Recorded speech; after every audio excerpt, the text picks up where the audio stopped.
हाय पिला माने सुश्री शिक्षा शाश्वती चैनल को तुमको स्वागत। आशा करे तुम मैंने भल थी। आज विषय वस्तु हूँ बड़पण कविता। यही बड़पण कविताटी प्रकृति प्रेमी राधानाथ रायंकर दरबार काव्यर अंश विशेष तार किछटा कियदांश ये कवितार स्थान दि जाइए। तो यह हूँ एक सुंदर व्यंग कविता। बड़ तांकर दरबार काव्य एक व्यंग काव्य। तो से उद्धृत करा जाइए। प्रकृति प्रेमी राधानाथ राय तांकर लेखा गुड़िक चिलिका, पार्वती, उषा, नंदिकेश्वरी एमती अनेक गुड़े सुंदर सुंदर काव्य रही। यही दरबार काव्य एवं तार किसी अंश हूँ बड़पण, जोटा एक व्यंग कविता जो व्यंग करके अर्थात क्या गोटे थट्टा करके कहुते विषय आम पढ़िले जापर कि क्या विषय कवि थट्टा करके लिखिं। यही विषय वस्तुटी आरंभ हो कवितार मूल कौटी आरंभ होना कटकर बारवाटी ठारे जेतेबेले सामंत चंद्रशेखर सिंह बा पठाणी सामंत विश्व प्रसिद्ध नक्षत्र विज्ञ अछंती। से पठाणी सामंत को संबर्धित करने उद्देश्य डका जाइए। समस्ते राजा राजोड़ा जमीदार बड़ बड़ पदवी थिबा मान्यगण्य व्यक्ति जमीदार समस्ते उपस्थित अछंती। सेठारे जो उपस्थित अतिथि माने अछंती से जो राजा माने राजा राजोड़ा तथा जमीदार एवं बड़ बड़ धनी व्यक्ति माने से गर्व गारिमा सेठी जो प्रकार थिला, जो प्रकार से माने सेठी निजको बड़ बड़ भाव देखुथिले, निजकर बड़पणिया देखैकी से सभारे उपस्थित थिले। ताकू देखिकी राधानाथ राय आउ निजको संभाली पारि नाहंती। तांकर बड़पण को ताच्छल्य करिकी, बड़पण को तिरस्कार करिकी, अवज्ञा करिकी से कौन करछंती ए कविताटी को लिखिछन और समस्त को जणाई दैछंती जे बड़पण केवल निजर धर्म, कर्म, विश्वास, सुंदर कर्म रे ए सबुथिरे निजर बड़पण शोभा पाए। धन रत्न तथा अन्याय अत्याचार माध्यम उपार्जित धन रत्न रे कौनसी बड़पण न थाए। से बड़पण सेठी निहित थाए जोठी न्याय मार्ग रे धन अर्जा जाय थाए तथा सुंदर कर्म करा जाय थाए। सेथिरे बड़पण थाए बोली ए कवितार विषय वस्तु रे से बुझाई जाइछंती। मने नाही तुम्भे कहार संतान, केसरी और से तुम्भे पूरा स्वान। सेठी जो उपस्थित थे राजा माने बड़ बड़ जमीदार तथा लोकंक धन संपत्ति लुटिकी जो माने बड़ बोलाउचंती से मान को कवि कहिचंती मने नाही तुम्भे कहार संतान, केसरी और से तुम्भे पूरा स्वान। तमर मने नाही तुम कहार संतान, तुम परा केसरी संतान अर्थात सिंहर संतान। तमर पूर्वपुरुष जी थे से सिंह, से गोटे गोटे सिंह थिले, वीर पुरुष थे। तुम से संतान, किंतु तुम सिंह मानकर संतान हेकी तुम स्वान सदृश, स्वान अर्थात कुकुर जो कहते, तो से स्वान सदृश तुम व्यवहार आचरण करुच। तुम से सिंहर संतान हो सत, किंतु तांको ठार तुम जन्म नहीं कि औरसर तुम जात होइकी तुम स्वान सदृश आचरण करुच। पूर्व पुरुष प्रतिष्ठा विशाल, बिकी भांगी खाउथिबो केते काल। तुम पूर्व पुरुष केते प्रतिष्ठा करि जाइछंती, केते सुंदर कार्य करि जाइछंती, केते प्रतिष्ठा तांकर रहिछि। बिकी भांगी खाउथिबो केते काल। तमे से एते प्रतिष्ठा से माने जो प्रतिष्ठा करिछंती, सुंदर संस्कृति, सुंदर संस्कार तथा प्रतिष्ठा माने गढ़ी दैछंती, तमे ताको बिकी भांगी के खाउछ। से प्रतिष्ठा निजे तिले न बढ़ाई, करुथिबो आउ केतेता बढ़ाई। थिले आगे जे उत्कल स्वामी, बन्ही शिखा परि सदा ऊर्ध्वगामी। तमर पूर्व पुरुष माने जो सब प्रतिष्ठा करि जाइछंती, जो सब गर्व गौरव सृष्टि करि जाइछंती, तमे कोन करूछ ताको बिकी भांगी खाउछ। तमे ताको कोन करिवा कथा, ताको हरे ऊर्ध्वगामी के नबा कथा। तमे ताको तांकर गर्व गौरव तांकर बड़पण को हरे आगो को बढ़ाइबा कथा, किंतु ताको तमे बढ़ाइबा जागर ताको बिकी भांगी के तमे खाउछ, तांको ना को तमे बदनाम करूछ। थिले आगे जो उत्कलर स्वामी, बन्ही शिखा परि सदा ऊर्ध्वगामी। तुम्भे होई से वंशर संतति, जलधारा परि हेलो अधगति।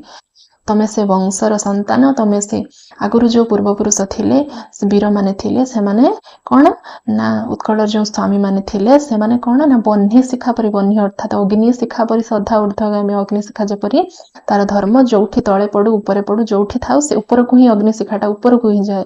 तो सी अग्नि शिखा परि से माने ऊर्ध्वगामी थिले। ତମେ ତାଙ୍କର ସନ୍ତାନ ହେଇକି ତମେ କଣ କରୁଛ ନା ତମେ ସେ ଅଗ୍ନି ଶିଖା ପରି ଉର୍ଦ୍ଧ୍ୱକୁ ଯାଉନ, ତମେ ଜଳ ଧାରା ପରି ସଦା ନିମ୍ନଗାମୀ, ଜଳ ଯେପରି ନିମ୍ନକୁ ବହିବା ଜଳର ଧର୍ମ, ଉପରକୁ ଯିବା ଅଗ୍ନିର ଧର୍ମ, ସେପରି ତମେ ତାଙ୍କ ପରି ଆଉ ଉପରକୁ ଯାଉନ, ତମେ ଜଳ ଧାରା ପରି ନିମ୍ନକୁ ଅଧଗତି ଅର୍ଥାତ ଅଧଗତି ତଳକୁ ତମେ ଗତି କରୁଛ। ତୁମ୍ଭ ପିତୃଗଣ ପରମ ଉଦାର, ରାଜ୍ୟ ମଣୁଥିଲେ ଏକ ପରିବାର। ତୁମ ପିତୃଗଣ ଏତେ ଉଦାର ଥିଲେ, ଏତେ ଦୟାବାନ ଥିଲେ, ସେମାନେ ଗୋଟିଏ ରାଜ୍ୟକୁ ନିଜର ପରିବାର ସଦୃଶ ମନେ କରୁଥିଲେ। କାହିଁ ଗଲା ସେଇ ପ୍ରାଚୀନ ସୁଧାର? ରାଜା ପ୍ରଜା ଏବେ ହେଲେ ବାଜପାର। ସେଇ ଯୋଉ ପ୍ରାଚୀନ ପ୍ରଥା ଥିଲା, ଗୋଟେ ରାଜ୍ୟକୁ ନିଜର ପରିବାର ଭାବିବା, ପ୍ରଜାମାନଙ୍କୁ ନିଜର ସନ୍ତାନ ଭାବି, ସୁନ୍ଦର ଚିନ୍ତାଧାରା, ସୁନ୍ଦର ଭାବନା, ସୁନ୍ଦର ସଂସ୍କୃତି, ସୁନ୍ଦର ଆଚରଣ ଯୋଉ ଥିଲା, କାହିଁ ଗଲା? କୁଆଡେ ଗଲା ସେ? ଏବେ କଣ ହୋଇଛି ନା ରାଜା ପ୍ରଜା ଏବେ ହେଲେ ବାଜପାରା।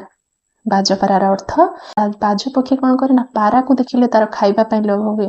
ପାରା ହଉଛି ବାଜର ଶତ୍ରୁ, ବାଜପାରା ହଉଛନ୍ତି ଜଣ ଶତ୍ରୁ। ପାରାକୁ ସବୁବେଳେ ବାଜ ପକ୍ଷୀ ଖାଇବା ପାଇଁ ଲକ୍ଷ୍ୟ ରଖିଥାଏ। ଠିକ ସେମିତି ତମେ ରାଜା ମାନେ ହଉଛ ବାଜ ପକ୍ଷୀ, ପ୍ରଜା ମାନେ ହଉଛନ୍ତି ପାରା। ତମେ ତାଙ୍କୁ ଖାଦ୍ୟ କର ତମର ସମ୍ପର୍କ। ବର୍ତ୍ତମାନ ତମେ ପ୍ରଜା ମାନଙ୍କୁ କେବଳ ପାରା ପରି ଝାମ୍ପି ପକଉଛ, ପାରା ପରି ସେମାନଙ୍କୁ କଣ କରୁଛ ନା ସେମାନଙ୍କ ଉପରେ ତମେ କଣ କରୁଛ? ଅତ୍ୟାଚାର କରୁଛ, ତାଙ୍କୁ ଭକ୍ଷଣ କରିବା ପାଇଁ ତମେ ଚାହୁଁଛ। କାଢି ନେଲା ରାଜ ଭୋଗ ଅଭିଳାଷ, ପ୍ରଜା ମୁଖୁ ତାଙ୍କ ଶ୍ରମାର୍ଜିତ ଗ୍ରାସ, ଅର୍ଥାତ ପ୍ରଜା ମୁହଁରୁ ତାଙ୍କର ଶ୍ରମାର୍ଜିତ ଗ୍ରାସ, ଅର୍ଥାତ ତାଙ୍କ ଶ୍ରମରେ ବିଲ ବାଡିରେ ଯୋଉଠି ଖଟିକି ପ୍ରଜାମାନେ ଯାହା କିଛି ଠୁଳ କରିଛନ୍ତି ତାଙ୍କ ଖାଦ୍ୟ ନିମନ୍ତେ, ତାଙ୍କର ଭରଣ ପୋଷଣ ନିମନ୍ତେ ତମେ କଣ କରୁଛ ନା କାଢି ନେଲା ରାଜ ଭୋଗ ଅଭିଳାଷ। ସେ ରାଜ ଭୋଗ କରିବା ପାଇଁ, ଭୋଗ ବିଳାସ ପାଇଁ ତମ ରାଜ ଗାଦିର, ତମ ରାଜମହଲର ଭୋଗ କରିବା, ରାଜମହଲରେ ତମେ କଣ ଭୋଗ ବିଳାସ କରିବା ପାଇଁ, ସୁନ୍ଦର ଖାଦ୍ୟ, ସୁନ୍ଦର ବସ୍ତ୍ର ତଥା ଅର୍ଥରେ ପୋତି ହେବା ପାଇଁ ତମେ କଣ କଲ? ପ୍ରଜାମାନେ ଯୋଉ ସବୁ ପରିଶ୍ରମ କରିକି ଯାହା ସବୁ ଉତ୍ପାଦନ କରୁଥିଲେ, ଯାହା ସବୁ ଧନ ଅର୍ଜନ କରୁଥିଲେ, ତମେ ତାକୁ ବହି ନେଇକି ନିଜେ ମନୋରଞ୍ଜନ କାର୍ଯ୍ୟରେ ଲଗେଇଛ। ନିଜ ରାଜ୍ୟର ଉନ୍ନତି ନ କରିକି ତାଙ୍କ ଧନକୁ ଲୋଟି ଆଣିକି ତମେ ନିଜ ରାଜମହଲ, ନିଜର ରାଜ ଦରବାରର ଭୋଗ ବିଳାସରେ ମାତିଛ ସେ ସବୁ ଧନକୁ ଆଣିକି। ଦେଶୀ ହୋଇ ତୁମ୍ଭେ ଆଚରିଲ ନୀତି, ନିର୍ମମ ବିଦେଶୀ ସର୍ବଶୋଷୀ ନୀତି। ତମେ ଦେଶୀ ହୋଇକି, ତମେ ଆମ ଦେଶର ଲୋକ ହେଇକି ତମେ କଣ କଲ ନା ବିଦେଶୀ ନୀତି ଆଚରିଲ। ବିଦେଶୀ ନୀତି ମାନେ ବିଦେଶର ଯେମିତି ଇଂରେଜ ମାନଙ୍କ କଥା କୁହାଯାଇଛି, ସେମାନେ ଯେମିତି ଛାଟରେ ପିଟୁଥିଲେ, ନାନା କୋଷଣ ଦଉଥିଲେ, ନାନା ଅହଙ୍କାର ତଥା ନାନା ଅତ୍ୟାଚାର କରୁଥିଲେ ଲୋକମାନଙ୍କ ଉପରେ, ତମେ ସେମିତି ତମେ ଦେଶୀ ହେଇକି, ଆମ ଦେଶର ଲୋକ ହେଇକି ବିଦେଶୀ ମାନଙ୍କର ଯୋଉ ଅତ୍ୟାଚାର ନୀତିକୁ ତମେ ଧାରଣ କରିଛ। ନିର୍ମମ ବିଦେଶୀ ସର୍ବଶୋଷୀ ନୀତି, ବିଦେଶୀ ମାନଙ୍କର ନୀତି କଣ ଥିଲା? ସମସ୍ତଙ୍କୁ ଶୋଷି ଆଣିବା, ସମସ୍ତଙ୍କୁ ସର୍ବଶୋଷୀ, ସମସ୍ତଙ୍କୁ ଶୋଷିବା, ସମସ୍ତଙ୍କ ଉପରେ ଅତ୍ୟାଚାର କରିକି ସବୁ ଲୋଟି ନେଇଯିବା। ତମେ ବି ଦେଶୀ ହୋଇକି, ଆମ ଦେଶର ଲୋକ ହେଇକି ବିଦେଶୀ ମାନଙ୍କର ଧର୍ମ ଆଚରଣ କରୁଛ କି ସମସ୍ତଙ୍କୁ ତମେ ଶୋଷି ଆଣୁଛ, ଅତ୍ୟାଚାର କରିକି ସମସ୍ତଙ୍କ ଠାରୁ ସବୁ କିଛି ବୋହି ଆଣୁଛ। ବାତ୍ସଲ୍ୟ ନ ବାନ୍ଧି ପ୍ରଜାଙ୍କର ଚିତ୍ତ, ବିଦେଶୀ ସଙ୍ଗୀନେ କଲ ତାଙ୍କୁ ଭୀତ। ତମେ ବାତ୍ସଲ୍ୟ ମମତାରେ, ସ୍ନେହରେ, ଶ୍ରଦ୍ଧାରେ ପ୍ରଜାମାନଙ୍କ ଚିତ୍ତ ଅର୍ଥାତ ଆତ୍ମାକୁ, ତାଙ୍କ ମନକୁ ତମେ ବାନ୍ଧିକି ରଖିବା କଥା, କିନ୍ତୁ ନା ତମେ ସେସବୁ ନ କରିକି ପ୍ରଜାମାନଙ୍କୁ ଭୟଭୀତ କରୁଛ। ପ୍ରଜାମାନଙ୍କୁ ତମେ ଡରାଉଛ, ଡରେଇକି ତାଙ୍କ ଧନ ସମ୍ପତ୍ତି, ତାଙ୍କର ସର୍ବସ୍ୱକୁ ତମେ ହରଣ କରୁଛ। ତାଙ୍କୁ ତମେ ସ୍ନେହ କରିବା କଥା, ଶ୍ରଦ୍ଧା କରିବା କଥା, କିନ୍ତୁ ନା ତମେ ତାଙ୍କୁ ଭୟଭୀତ କରୁଛ। ଗନ୍ତା ଘର ହେଲା ତୁମ୍ଭର ସର୍ବସ୍ୱ, ସର୍ବସ୍ୱ ପ୍ରାସାଦ ଗାଭୀ ହସ୍ତି ଓଷ। ଗନ୍ତା ଘର ଅର୍ଥାତ ତମର ଧନ ରତ୍ନ ଯୋଉଠି ରଖିଛ, ତମର ଭଣ୍ଡାର ଘର, ତମର ସେ ଭଣ୍ଡାର ଘର ତମର ସର୍ବସ୍ୱ ହେଇଗଲା। ତମେ ଧନ ରତ୍ନ, ଗାଈ, ଅସ୍ଥି, ଅଶ୍ଵ ଏମାନଙ୍କୁ ପୁରେଇକି ତମର ଭଣ୍ଡାର ଘରକୁ ତମେ ପୂରଣ କରୁଛ, ତମର ସେଇଟା ହଉଛି ସର୍ବସ୍ୱ। ରାଜଧର୍ମ ହେଲା ପ୍ରଜା ଧନ ବୁହା, ମନ୍ତ୍ରୀ ହେଲେ ଖଳ ଖଣ୍ଟ କାନକୁ। ସୁନ୍ଦର ଭାବରେ କବି ବର୍ଣ୍ଣନା କରିଛନ୍ତି। ପ୍ରକୃତରେ ନିଚ୍ଛକ ସତ ଘଟଣାକୁ କବି ବର୍ଣ୍ଣନା କରିଛନ୍ତି।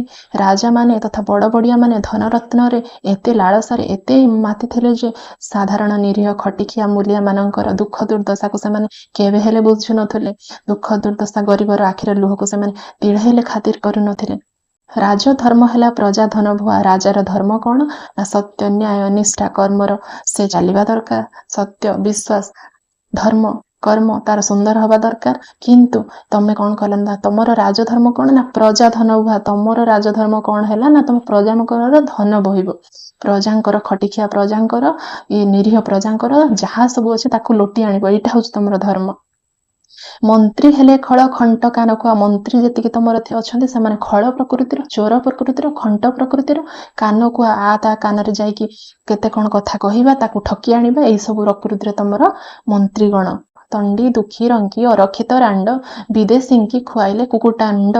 ତମେ ଦୁଃଖୀ ରଙ୍କି ଅରକ୍ଷିତ ମାନଙ୍କୁ ରାଣ୍ଡ ଅର୍ଥାତ୍ ଯାହାର ସ୍ୱାମୀ ନାହିଁ ସେମାନଙ୍କୁ ତଣ୍ଡିକି ସେମାନଙ୍କୁ ବହଲେଇ ଫୁସୁଲେଇ କ'ଣ କଲ ନା ତାଙ୍କର ଧନକୁ ବହି ଆଣିଲ, ତାଙ୍କୁ କଣ୍ଡେଇକି କଷ୍ଟ ଦେଇକି ତାଙ୍କୁ ନିର୍ଯାତନା ଦେଇକି ତମେ ତାଙ୍କର ଧନକୁ ବହି ଆଣିକି କ'ଣ କଲ ନା ବିଦେଶୀଙ୍କି ଖୁଆଇଲ କୁକୁଟାଣ୍ଡ। ବିଦେଶୀ ମାନଙ୍କୁ ବିଦେଶୀ ଇଂରେଜ ଅନ୍ୟାନ୍ୟ ରାଜା ରାଜୁଡ଼ା ମାନଙ୍କୁ ତମେ କ'ଣ କରୁଛ ତାଙ୍କୁ ଆଣିକି କୁକୁଟାଣ୍ଡ ଅର୍ଥାତ୍ କୁକୁଡ଼ା ଅଣ୍ଡା ଖୁଆଉଛ। ସେମାନଙ୍କ ଧନ ଆଣିକି ଏମାନଙ୍କୁ ଭଲ ଖାଇବାକୁ ଦଉଛ ସନ୍ତୁଷ୍ଟ କରିବା ପାଇଁ। ନ ପାଇଲେ ଦୁଃଖୀ ପ୍ରଜା ଖୁଦ କୁଣ୍ଡା ନେଲେ ଘିଅ ଅଟା ସଙ୍ଗେ ଛାଗ ମୁଣ୍ଡା। ଯେଉଁମାନେ ଦୁଃଖୀ ରଙ୍କି ପ୍ରଜାଗଣ ସେମାନେ କ'ଣ କଲେ ନା ଖୁଦ କୁଣ୍ଡା ଖୁଦ ଟିକେ ଖାଇବାକୁ ପାଉନାହାନ୍ତି, ଟିକେ ଦାନା ଖାଇବାକୁ ପାଉନାହାନ୍ତି, କିନ୍ତୁ ତାଙ୍କରି ଧନ ଲୁଟିକି ତମେ କ'ଣ କରୁଛ ବିଦେଶୀ ମାନଙ୍କୁ ଛାଗ ମୁଣ୍ଡା ଅର୍ଥାତ୍ ଛେଳି ମାଂସ କୁକୁଟାଣ୍ଡ ଇତ୍ୟାଦି ଖାଇବାକୁ ଦଉଛ। ସେମାନେ ଖାଇକି ନାଲି ହେଇଯାଉଛନ୍ତି, କିନ୍ତୁ ଆମର ଦେଶର ପ୍ରଜାଗଣ ନିରୀହ ନିଷ୍ପାପ ପ୍ରଜାଗଣ ଟିକେ ଦାନା ଖାଇବାକୁ ପାଉନାହାନ୍ତି। କାଣ୍ଡ ଜ୍ଞାନହୀନ କାଣ୍ଡ ପୁଷ୍ଟ ହୁଣ୍ଡା। ତମର କୌଣସି କାଣ୍ଡ ଜ୍ଞାନ ନାହିଁ, ତମର କୌଣସି ବୁଦ୍ଧି ନାହିଁ, ତମେ ଠକ ଚୋର ବଦମାସ ମୂର୍ଖ। ତମର କାଣ୍ଡ ଜ୍ଞାନହୀନ କାଣ୍ଡ ପୃଷ୍ଠ ତମର କୌଣସି କାଣ୍ଡ ଜ୍ଞାନ ନାହିଁ, ତମେ କାଣ୍ଡ ଜ୍ଞାନହୀନ ଥୁଣ୍ଟା। ଅଭିଷ୍ଟ ଦେବତା କଲ ଲୋଭ ପ୍ରେତ ନଚେତିଲ ଖାଇ ବିପଦର ବେତ। ପ୍ରେତ ଯେମିତି ତାର ଅଭିଷ୍ଟ ପୂରଣ ପାଇଁ ଆଶା କରିକି ବସିଥାଏ, ତମେ ସେମିତି ପ୍ରେତ ସଦୃଶ ତମର ଅଭିଷ୍ଟ ପୂରଣ ପାଇଁ ତମେ କେତେ କ'ଣ ଖରାପ କରିଗଲ, କେତେ କ'ଣ ସବୁ ଲୁଟି ଆଣିଲ ପ୍ରେତ ସଦୃଶ ଅଭିଷ୍ଟକୁ ପୂରଣ କରିବା ପାଇଁ, ତମ ଆଶା ପୂରଣ ପାଇଁ ତମେ କେତେ କ'ଣ ସବୁ କରିଗଲ। ନଚେତିଲ ଖାଇ ବିପଦର ବେତ, କେତେ ସାରା ବିପଦ ଆସି ସାରିଛି, କିନ୍ତୁ ସେ ବିପଦକୁ ତମେ ତିଳେ ମାତ୍ର ଖାତିର ନ କରିକି ତମେ ତମର କୁକର୍ମରେ ମାତିଲ। ତମେ ସେ ବିପଦକୁ ଭୟ ନ କରିକି କୁକର୍ମରେ ମାତିଲ। ସଦା ହୋଇ ପାପ ଦ୍ରବିଣ ପ୍ରତ୍ୟାଶୀ, ପାପ ଦ୍ରବ୍ୟରେ ତମେ ପ୍ରତ୍ୟାଶୀ ଆଶା କରିଛ, ତମେ ସର୍ବଦା ପାପ ଦ୍ରବ୍ୟକୁ ଆଶା କରିକି ପ୍ରଜା ମଧ୍ୟ ପାପ ବୃଦ୍ଧି କି ମନାସି। ପ୍ରଜା ସାଙ୍ଗରେ ପାପ କରୁଛ, ପ୍ରଜା ସାଙ୍ଗରେ ପ୍ରଜାକୁ କ୍ଷତି ପହଞ୍ଚାଉଛ, ପ୍ରଜା ସାଙ୍ଗରେ ଅନ୍ୟାୟ କରୁଛ। ଏହା ତମର ମାନସିକତା, ଏହା ତମେ ମନାସୁଛ। ରହିଥାଅ ଟେକି କରି ଜରିମାନା, କେତେ କ'ଣ କରିକି ତମେ ଜରିମାନା ଦଉଛ। ଏସବୁ ପାପ କାର୍ଯ୍ୟ କରି ତମେ ଜରିମାନା ଦଉଛ। ଧନେ ପୁରାଇବା ଲାଗି ମାଲଖାନା, ଧନର ଲାଳସା ଜାଗ୍ରତ ସପନେ। ତମେ ଜାଗ୍ରତ ସପନରେ ଶୟନ ସପନେ ତମେ ଚାହିଁଲେ ବସିଲେ ତମର କେବଳ ଇଚ୍ଛା କ'ଣ ନା ଧନ ଆଣିକି ଆମର ଭଣ୍ଡାର ପୁରା କରିବା। ତମର କେବଳ ଧନ ଲାଳସାରେ ତମେ ପାଗଳ ହେଇଯାଇଛ। ଧନ ଲାଳସାରେ ତମେ କେତେ ପାପ କାର୍ଯ୍ୟ କରୁଛ, ପୁଣି କେତେବେଳେ ଜରିମାନା ଦଉଛ। ପ୍ରଜାମାନେ କେବଳ ତମର ଏଇ ଭାବନାରେ ହନ୍ତସନ୍ତ ହେଉଛନ୍ତି। ଏ କର୍ମ ଦ୍ୱାରା ପ୍ରଜାମାନେ ଦୁଃଖ ଦୁର୍ଦ୍ଦଶା ଭୋଗିକି ହନ୍ତସନ୍ତ ହେଉଛନ୍ତି। ଧନ ବିନୁ ନାହିଁ ଆନ ଚିନ୍ତା ମନେ, ଧନର ସାଫଲ୍ୟ ସବ୍ୟୟ କେବଳ। ଯକ୍ଷ ପ୍ରାୟ ତାକୁ ଜଗି ଯେଉଁ ଫଳ, ମଞ୍ଚେ କେତେ ଆସି କେତେ ଗଲେ ଭାଇ। ତମେ କ'ଣ କରୁଛ ନା ଧନ ଲାଳସାରେ ତମ ଦିବାରାତି କଟୁଛି, ସେଇ ଚିନ୍ତାରେ ତମେ ରହିଛ। ତମେ ଯକ୍ଷ ଯେମିତି ଗୋଟେ ୱାର୍ଡ ଅଛି ଆମର, ଧନକୁ ଜଗିକି ବସେ ନା, ତମେ ସେମିତି ଜଗିକି ବସିଥିବ, ଧନ ପୁରେଇକି ଜଗିକି ବସିଥିବ। କିନ୍ତୁ କ'ଣ ହବ ନା ମଞ୍ଚେ କେତେ ଆସି କେତେ ଗଲେ ଭାଇ, କିଏ ନେଇଗଲେ କି ଧନ ମୁଣ୍ଡାଇ। ଯେତିକି ସମସ୍ତେ ଆସିଥିଲେ କୋଉ ଧନ ସେମାନେ ନେଇଗଲେ, କୋଉ ଧନ ସେମାନେ ନେଇକି ଯାଇଛନ୍ତି। ସମସ୍ତେ ତ ଖାଲି ହାତରେ ଯାଇଛନ୍ତି। ତମେ ଯୋଉ ଧନ ସଞ୍ଚୟ କରିବା ପାଇଁ ପାଗଳ ଭଳିଆ ତମେ ଅତ୍ୟାଚାର କରିଚାଲିଛ, ପାପ କରିଚାଲିଛ, ସେ ଧନକୁ କ'ଣ ନେଇକି ଯିବ କି? ଏଇ ମଞ୍ଚରେ କେତେ କିଏ ଆସିଲେଣି, ଯିଏ ଯେଝା ନାଟକ ଅଭିନୟ କରିକି ଚାଲି ଯାଉଛନ୍ତି। ତମେ ବି ସେମିତି ଚାଲିଯିବ। ଏଇ ଧନକୁ କେଠି ନେଇକି ଯିବ? ପଡ଼ିତ ରହିଲେ ପଛେ ହାତୀ କଡ଼ା, ପଡ଼ିତ ରହିଲେ ସୁନା ରୂପା ତୋଡ଼ା, ପଡ଼ିତ ରହିଲେ ରତ୍ନେ ଭାସ୍କର। କୁବେର ଭଣ୍ଡାର ସମଗନ୍ତାଘର, ସମସ୍ତେ ଦୁନିଆରୁ ଛାଡ଼ିକି ଚାଲି ଯାଇଛନ୍ତି। ଧନ ସଞ୍ଚୟ କରୁ କରୁ ଦିନେ ସେମାନେ ଦେହ ତ୍ୟାଗ କରିଛନ୍ତି। ଆଉ ହାତୀ ଘୋଡ଼ା ଧନ ସମ୍ପତ୍ତି ସୁନା ରୂପା ରତ୍ନ କୁବେର ସଦୃଶ ଭଣ୍ଡାର ସବୁ ଏଇଠି ପଡ଼ିକି ରହିଛି, ସବୁ ଏଇଠି ମାଟି ସାଙ୍ଗରେ ମାଟି ହେଇଯାଇଛି। କେହି ଏଠି କୋଉ କିଛି ନେଇକି ଯାଇନାହାନ୍ତି। କେବଳ ନେବେ ତ କର୍ମ ବଳ ତାଙ୍କ ସାଙ୍ଗରେ ଯିବ। କିନ୍ତୁ ତମେ ପାପୀ କ'ଣ କେବଳ ସେଇ ଧନ ପଛରେ ଗୋଡ଼େଇଛ ଯାହାକୁ ତମେ ନେଇପାରିବ ନାହିଁ। ଜିଣିବାକୁ ଆଉ ନାହିଁ ଧରା ଖଣ୍ଡ, ବୋଲି କଲେ ସେଉ ଅଶ୍ରୁସିକ୍ତ ଗଣ୍ଡ। ସୁନ୍ଦର ଭାବରେ କବି ଇତିହାସ ପୃଷ୍ଠାକୁ ଲେଉଟାଇବାକୁ ଚେଷ୍ଟା କରିଛନ୍ତି। ଏଠି କବି ଆଲେକଜାଣ୍ଡାରଙ୍କ କଥା କହୁଛନ୍ତି। ଆଲେକଜାଣ୍ଡାର ଥିଲେ ଜଣେ ମହାପ୍ରତାପୀ ତଥା ଜଣେ ନିଷ୍ଠୁର ମଣିଷ, ଯିଏକି ସମସ୍ତ ରାଜ୍ୟ ଦେଶକୁ କ'ଣ କଲେ ନା ଯୁଦ୍ଧ କରିକି ତାଙ୍କୁ ସେଠୁ ଧନରତ୍ନ ବହି ଆଣିକି ଜମି ସବୁ ରାଜ୍ୟ ନିଜ ନାଁରେ କରିକି ସିଏ କଣ କରିଥିଲେ ନା ଜିଣିବାକୁ ଆଉ ନାହିଁ ଧରାଖଣ୍ଡ, ଆଉ ସବୁ ଧରାଖଣ୍ଡଟାକୁ ସେ ନିଜ ଅକ୍ତିଆର କରିସାରିଲା ପରେ ଆଉ କିଛି ଧରାଖଣ୍ଡରେ ବାକି ନାହିଁ। ସେଇ ମହାନ ଯିଏକି ସେଇ ଆଲେକଜାଣ୍ଡାର ବୋଲି କଲେ ସେ ଅଶ୍ରୁସିକ୍ତ ଗଣ୍ଡ, ଅଶ୍ରୁସିକ୍ତ ଗଣ୍ଡ ଅର୍ଥାତ୍ ଗାଲ ଦେଶରେ ତାଙ୍କର ଲୁହ ଗଡି ଯାଉଥାଏ। କାହାର ନା ଯିଏ ଦିନେ ସମସ୍ତ ପୃଥିବୀ ପୃଷ୍ଠକୁ ବିଜୟ କରିଥିଲେ। ସେ ତ ସବୁ କିଛି ବିଜୟ କରିଥିଲେ, ଧନରତ୍ନ ସବୁ ତାଙ୍କ ପାଖରେ ଥିଲା, ଜମି ବାଡି ରାଜା ରାଜ୍ୟ ସବୁ ତାଙ୍କ ପାଖରେ ଥିଲା ସେ ଆଲେକଜାଣ୍ଡାରଙ୍କର। କିନ୍ତୁ ଦିନ ଆସିଲା ଅଶ୍ରୁସିକ୍ତ ଗଣ୍ଡ ଆଖିରେ ଲୁହ ଗଡିକି ଗାଲ ତାଙ୍କର ଅଶ୍ରୁସିକ୍ତ ଗଣ୍ଡ ଅର୍ଥାତ୍ ଗାଲ ଦେଶ ତାଙ୍କର ଅଶ୍ରୁସିକ୍ତ ହେଇଯାଇଥିଲା। କାହିଁକି ନା ମଲା ବେଳେ ବିଶ୍ୱ ବିଜୟୀ ସ୍କନ୍ଦର କି କହିଲେ ଥା ଚିତ୍ତେ ଥରେ ଧର। ସେ ଆଲେକଜାଣ୍ଡାର ସବୁ କିଛି ଜିଣି ସାରିଲା ପରେ ଅନ୍ୟାୟ ଉପରେ ଯୁଦ୍ଧ କରି ରକ୍ତପାତ କରିକି ଯୁଦ୍ଧ କରିସାରିଲା ପରେ ଥରେ କଣ ଇତିହାସରେ ପଢିଥିବ ତୁମମାନେ, ଥରେ କଣ ସେ ସିଂହାସନରେ ଗାଲରେ ହାତ ଦେଇକି ବସିଥାନ୍ତି, ଆଖିରେ ଲୁହ ଝରଝର ହେଇକି ବହି ଯାଉଥାଏ। ସେ କଣ କହିଲେ ନା ଏ ପ୍ରାଣ ଗଲେ ପିଣ୍ଡ ଛାଡି, ଥରେ କହିଲେ ସମସ୍ତଙ୍କୁ ପ୍ରଜାଙ୍କୁ ଡାକିକି, ଏ ପ୍ରାଣ ଗଲେ ପିଣ୍ଡ ଛାଡି, ଯୋଉଦିନ ମୋ ପ୍ରାଣଟା ଚାଲିଯିବ, ମୋ ମୃତ୍ୟୁ ମୋର ହବ, ନେବ ଯେବେ ମତେ କୋକେଇରେ କାଢି, ଯେତେବେଳେ ମତେ କୋକେଇରେ ବହିକି ନବ ତମେ, ଦେଇଥିବ ତହିଁ ମୋର ସବୁ ଶୁଆଇ, ବେନି ପାଶେ ବେନି କରକୁ ଝୁଲାଇ, ଯା ଦେଖି ଜାଣିବେ ଜଗତ ସମସ୍ତେ, ଆସିଥିଲି ଫେରିଗଲି ଶୂନ୍ୟ ହସ୍ତେ। ସୁନ୍ଦର ଭାବରେ କବି ବର୍ଣ୍ଣନା କରିଛନ୍ତି, ଇତିହାସ ପୃଷ୍ଠାକୁ ଲେଉଟେଇଛନ୍ତି। ଇତିହାସରେ ଅଛି କଣ ନା ଯେ ଆଲେକଜାଣ୍ଡାର ବିଶ୍ୱ ପ୍ରସିଦ୍ଧ ଯୋଦ୍ଧା, ଯେ ଆଲେକଜାଣ୍ଡାର ବିଶ୍ୱଟାକୁ ଯେ ଯୁଦ୍ଧ କରିକି ନିଜ କରାୟତ୍ତ କରିଥିଲେ, ରକ୍ତପାତରେ ଯିଏ ସବୁ କିଛି ଓଜାଡି ଦେଇଥିଲେ ପ୍ରତ୍ୟେକ ରାଜ୍ୟର, ସେ ଦିନେ କଣ ହେଇଛି ନା ଗାଲରେ ହାତ ଦେଇକି ବସିଛନ୍ତି, ଅଶ୍ରୁ ସବୁ ଗାଲରେ ବୋହି ଯାଉଛି। ସେ ପ୍ରଜାମାନଙ୍କୁ ଡାକି କହିଲେ, ଶୁଣ, ଯେତେବେଳେ ମୁଁ ମରିଯିବି, ମୋ ପ୍ରାଣବାୟୁ ଉଡିଯିବ, ତମେ ଯେତେବେଳେ ମତେ କୋକେଇରେ ବୋହିକି ନେବ, ମୋ ଶବକୁ ଶୋଇବ, ଆଉ ଶବକୁ ଶୋଇ ସାରି ମୋ ଦି ହାତକୁ ଦି କଡକୁ ଓଳେଇ ଦବ, ଝୁଲେଇ ଦବ, ଦି ହାତକୁ ଦି କଡକୁ କାଢିଦବ। କାହିଁକି ନା ସମସ୍ତ ପ୍ରଜା ବିଶ୍ୱବାସୀ ଦେଖନ୍ତୁ, ମୁଁ ଏତେ ଯୁଦ୍ଧ କରିକି ରାଜ୍ୟ ସବୁ ବିଜୟ କଲି, ଧନ ରତ୍ନ ମୋର କୌଣସି ଅଭାବ ନାହିଁ, ମୁଁ ବିଶ୍ୱଟାକୁ ନିଜ କରାୟତ୍ତରେ କଲି, କିନ୍ତୁ ଗଲା ବେଳକୁ ସବୁ ଏଇଠି ଛାଡି ଦେଇ ଗଲି। ମୋ ହାତଟା ଆଜି ଫାଙ୍କା ହେଇକି ଯାଉଛି, ମୋ ହାତରେ ମୁଁ କିଛି ଧରିକି ନେଇ ପାରିଲିନି, ହାତଟା ଆଜି ଶୂନ୍ୟ ହସ୍ତରେ ଯାଉଛି, ଯେମିତି ଶୂନ୍ୟ ହସ୍ତରେ ଆସିଥିଲା ସେମିତି ଶୂନ୍ୟ ହସ୍ତରେ ଯାଉଛି। ବିଶ୍ୱବାସୀ ଏଇଟା ଦେଖିକି ଜାଣନ୍ତୁ, ଏହି ମହାବାକ୍ୟ ମନେ ମନେ ହେଜି, ସତ୍ୱ ଗୁଣ ଭଜ ଭଜ ମଦ ତେଜି। ଏହି ମହାବାକ୍ୟ, ଏହି ସୁନ୍ଦର ଧାରଣା, ଏଇ ଆଲେକଜାଣ୍ଡାରଙ୍କର ସୁନ୍ଦର ଶିକ୍ଷାକୁ ତମେ ମନେ ମନେ ଭାବିକି ସୁଧୁରି ଯାଅ। ତମେ ଅକାରଣେ କିମ୍ବା ତଣ୍ଡିଅ ରଖିତ, ଅଳ୍ପ ଦିନ ପାଇଁ ସଞ୍ଚୋଛ ବିତ। ଆରେ ଅକାରଣରେ ତମେ କାହିଁକି ସେ ତମେ ପ୍ରଜାମାନଙ୍କୁ ଦୁଃଖୀ ରଖିତଙ୍କୁ ତଣ୍ଡିକି କଷ୍ଟ ଦେଇକି କାହିଁକି ସେ ଧନରତ୍ନ ସଞ୍ଚୁଛ? ବୋଲାଅ ଜଗତେ ସିନା ଲକ୍ଷ ପୋଷି, ଫଳେ ତୁମ୍ଭେ ଜଣେ ଜଣେ ଲକ୍ଷ ଶୋଷି। ତମେ ସିନା ଜଗତରେ ବୁଲଉଛ ଆମେ ଲକ୍ଷପତି, ଆମେ ହଉଛ ଲକ୍ଷ ଲକ୍ଷ ଟଙ୍କାର ମାଲିକ, କିନ୍ତୁ ତମେ ହଉଛ ଲକ୍ଷପତି ନୁହଁ, ଲକ୍ଷ ଶୋଷି। ଲକ୍ଷ ଲକ୍ଷକୁ ଜଣକୁ ତମେ ଶୋଷିକି ଏ ଧନ ଆଣିଛ, ଲକ୍ଷପତି ନୁହଁ, ଲକ୍ଷ ଶୋଷି ତମେ। ଗଣିକା ଓକିଲ ଛାମୁକା ପୋଷଣ ଲାଗି କର କିମ୍ବା ପ୍ରଜାଙ୍କୁ ଶୋଷଣ। ଗଣିକା ଅର୍ଥାତ୍ ଯେମାନେ ଗଣିକା ବେଶ୍ୟା, ଓକିଲ ଦୁନିଆ ତମେ ଖରାପ କାର୍ଯ୍ୟ କରିକି ଓକିଲ ମାନଙ୍କୁ ପୋଷିଛ। ଛାମୁ ପୋଷଣ ଅର୍ଥାତ୍ ରାଜା ମାନଙ୍କୁ ପୋଷୁଛ, ଅନ୍ୟାନ୍ୟ ବିଦେଶୀ ମାନଙ୍କୁ ପୋଷୁଛ। ଗଣିକା ମାନଙ୍କୁ ପୋଷିବା ପାଇଁ କଣ କରୁଛ? ପ୍ରଜା ରକ୍ତ ସ୍ୱେଦ ଲତକ ଅର୍ଜିତ। ପ୍ରଜାର ରକ୍ତ ସ୍ୱେଦ ଅର୍ଥାତ୍ ଝାଳ, ଲତକ ଅର୍ଥାତ୍ ଅଶ୍ରୁ। ପ୍ରଜାର ରକ୍ତ ଝାଳ ଅଶ୍ରୁ ଅର୍ଜିତ ଧନକୁ ତମେ ଆଣିକି ଏଇ ଗଣିକା, ଏଇ ରାଜା, ଏଇ ବିଦେଶୀ ଏବଂ ଓକିଲ ମାନଙ୍କୁ ଆଣିକି ତମେ ପୋଷିଛ। ଅଭିଶପ୍ତ ରାଶି ରାଶି ପାପବୃତ୍ତ, ତମର ଜୀବନଟା ଅଭିଶପ୍ତ। କେତେ ସାରା ଅଭିଶାପ ତମେ ଗ୍ରହଣ କଲଣି, ପାପ ଖାଲି ତମ ଜୀବନରେ ପାପ। ତମେ ଅନେକ ଅଭିଶାପ ଗ୍ରହଣ କରି ସାରିଲଣି, ରାଶି ରାଶି ଅଭିଶାପକୁ ତମେ ନେଇ ସାରିଲଣି। ପ୍ରାୟଶ୍ଚିତେ ବ୍ୟୟ ନ କରି ଯତନେ, ପାପ ଅର୍ଜୁଛ ପାପାର୍ଜିତ ଧନେ। ଅର୍ଜୁଅଛ ସିନା କେବଳ ଦୁଷ୍କୃତ, ଘୃଷ୍ଟି ମୁଖେ ଢାଳି ଯଜ୍ଞ କୃତ ଘୃତ। ତମେ ଏସବୁ କରିକି ଖାଲି ପାପ ଅର୍ଜନ କରୁଛ। ତମେ ସୁଧୁରି ଯାଅ, ତମେ ଏବେ ବି ସମୟ ଅଛି, ଟିକେ ଭଲ କାର୍ଯ୍ୟ କର। ତମେ ଏସବୁ ଧନ ସମ୍ପତ୍ତି କରିକି, ତମ ଧନ ସମ୍ପତ୍ତି ଠୁଳ କରିକି ନାନା ପାପ ଅର୍ଜନ କରିସାରିଲଣି। ଯେପରି ଯଜ୍ଞର ଘିଅକୁ ଘୁଷୁରୀ ମୁଖକୁ ଢାଳିଲେ ଯାହା, ତମର ଜୀବନ ଏବେ ସେଇଆ। ଘିଅ ନେଇକି ଘୁଷୁରୀ ମୁହଁରେ, ଯଜ୍ଞରୁ ଘିଅ ନେଇକି କାଢିଲେ ଘୁଷୁରୀ ତାକୁ ଖାଇବ ନା?